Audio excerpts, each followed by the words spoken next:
Assalamualaikum warahmatullahi wabarakatuh. Kami di sini akan mempresentasikan materi, yaitu materi magnet, ferromagnet, dan elektromagnet. Pertama-tama, izinkan kami memperkenalkan kelompok kami. Yang pertama ada Syahriza Dwi Saputra dengan NIM 2005007540001. Lalu ada saya sendiri, Hendra Sujatmiko dengan NIM 2005007540009 dari Prodi S1 Teknik Mesin kelas 2020A. Oke, yang pertama saya akan menjelaskan pengertian magnet. Apa sih magnet itu? Magnet adalah benda yang memiliki kemampuan menarik benda-benda lain yang ada di sekitarnya. Magnet merupakan suatu objek yang di dalamnya terdapat medan magnet. Nah, magnet sendiri berasal dari kata Yunani yaitu magnetis litos yang memiliki arti batu magnesian.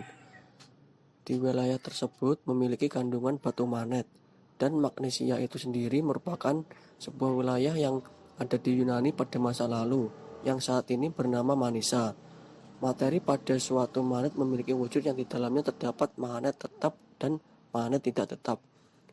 Magnet sering-sering kita jumpai saat ini merupakan magnet buatan.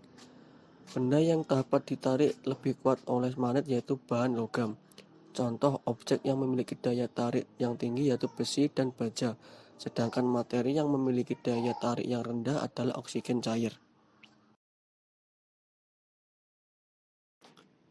Selanjutnya ada sifat-sifat magnet. Adapun sifat-sifat magnet yang bisa kami paparkan antara lain: 1. Magnet hanya bisa menarik benda-benda tertentu yang ada di sekitarnya. 2. Magnet memiliki gaya magnet yang sifatnya dapat menembus benda, yang apabila gaya magnet ini besar, maka gaya magnet dapat menembus benda yang tebal. 3. Apabila ada dua magnet yang memiliki kutub berbeda dan saling didekatkan, maka mereka akan saling tarik-menarik. Yang keempat, apabila kutub yang sejenis saling didekatkan satu sama lain, maka mereka akan terjadi tolak-menolak. 5.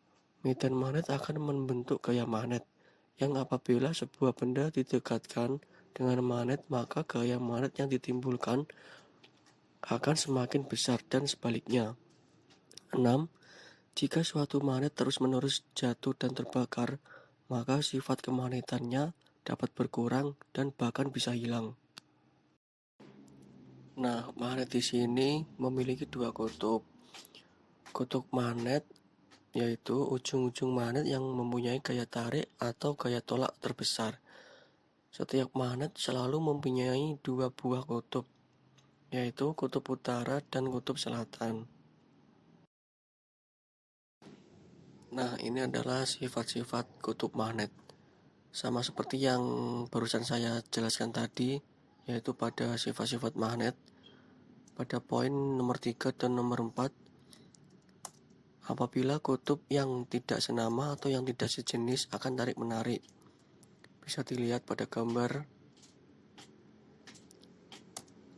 Nah, yang kedua, apabila kutub yang senama atau yang sejenis akan tolak-menolak.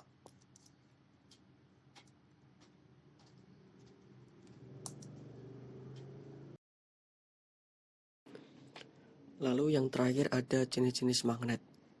Ada 3 jenis magnet yang bisa kita ketahui antara lain yaitu yang pertama, magnet tetap. Magnet tetap merupakan magnet yang sifat kemagnetannya tetap ada, kecuali terkena gangguan luar yang cukup besar, misalnya pemanasan dengan suhu yang tinggi atau pemukulan yang cukup keras. Magnet tetap tidak memerlukan tenaga atau bantuan dari luar untuk menghasilkan daya magnet tersebut. Yang kedua, magnet tidak tetap. Magnet tidak tetap merupakan magnet yang hanya muncul ketika diberi pengaruh dari luar. Jika pengaruh yang diberikan pada magnet tersebut, maka sifat magnetiknya akan hilang. Yang ketiga, magnet buatan. Magnet buatan meliputi hampir seluruh magnet yang ada sekarang saat ini. Bentuk magnet buatan antara lain ada magnet U, magnet ladam, magnet batang, magnet lingkaran, dan magnet jarum. Nah, pada bab selanjutnya akan disampaikan oleh rekan saya, yaitu Mas Syahriza. Silakan Mas. Ya, Assalamualaikum warahmatullahi wabarakatuh. Perkenalkan, nama saya Syahriza Dusa Putra dengan NIM 200507540001. Di sini saya akan melanjutkan presentasi dari Mas Hendra dan membawakan bab ferromagnet dan elektromagnet. Ferromagnet adalah sifat yang dimiliki oleh bahan-bahan dengan suseptibilitas magnetik besar dan bernilai positif. Sifat ini muncul pada interaksi yang kuat antara atom dan magnet permanen. Kemagnetan yang ditimbulkan akan tetap ada walaupun magnet pemicunya telah dihilangkan. Hanya bahan tertentu seperti besi, kobalt, nikel, dan gadolinium yang menunjukkan sifat magnetis yang kuat. Bahan semacam itu disebut ferromagnetik. Sekelompok bahan yang terbuat dari paduan unsur tanah jarang juga digunakan sebagai magnet yang kuat dan permanen. Yang populer adalah neodymium. Bahan lain menunjukkan efek magnet yang lemah, hanya dapat dideteksi dengan instrumen sensitif. Bahan ferromagnetik tidak hanya merespon kuat terhadap magnet, seperti halnya besi tertarik pada magnet.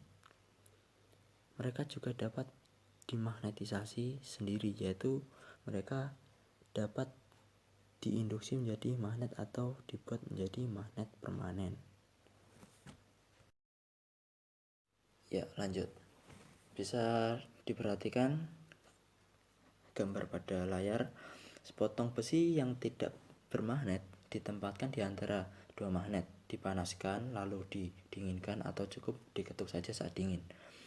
Lalu besi akan menjadi magnet permanen dengan kutub sejajar seperti pada gambar. Kutub selatan bersebelahan dengan kutub utara magnet asli dan kutub utaranya bersebelahan dengan kutub selatan magnet asli. Perhatikan bahwa adanya gaya tarik di antara magnet. Ya, selanjutnya elektromagnet. Elektromagnet adalah jenis magnet di mana medan magnet dihasilkan oleh arus listrik. Elektromagnet biasanya terdiri dari kawat yang dililit menjadi kumparan. Arus yang melalui kawat menciptakan medan magnet yang terkonsentrasi dalam lubang, yaitu pusat kumparan. Medan magnet menghilang ketika arus dimatikan. Kawat sering dililit di sekitar inti magnetik yang terbuat dari bahan ferromagnetik atau ferimagnetik seperti besi. Inti magnetik memusatkan flux magnetik dan membuat magnet lebih kuat. Ya, lanjut. Keuntungan utama dari sebuah elektromagnet dibandingkan magnet permanen adalah bahwa medan magnet dapat dengan cepat diubah dengan mengendalikan jumlah arus listrik dalam lilitan. Namun, tidak seperti magnet permanen yang tidak membutuhkan daya. Sebuah elektromagnet membutuhkan pasokan arus terus-menerus untuk mempertahankan medan magnet. Ya, lanjut. Elektromagnet menciptakan magnet dengan arus listrik. Pada bagian selanjutnya kita akan mengeksplorasi ini secara lebih kuantitatif, menemukan kekuatan dan arah medan magnet yang diciptakan oleh berbagai arus. Gambar di samping menunjukkan model bagaimana arus listrik menciptakan magnet pada tingkat submikroskopis. Arus termasuk yang terkait dengan partikel submikroskopis lain seperti proton, memungkinkan kita menjelaskan ferromagnetisme dan semua efek magnetis lainnya. Ferromagnetisme misalnya hasil dari penyelarasan kooperatif internal spin elektron. Mungkin terjadi pada beberapa material tetapi tidak pada material lainnya. Sekian presentasi dari kelompok kami. Semoga bermanfaat bagi kita semua. Apabila ada kurangnya, kami mohon maaf. Terima kasih. Wassalamualaikum warahmatullahi wabarakatuh.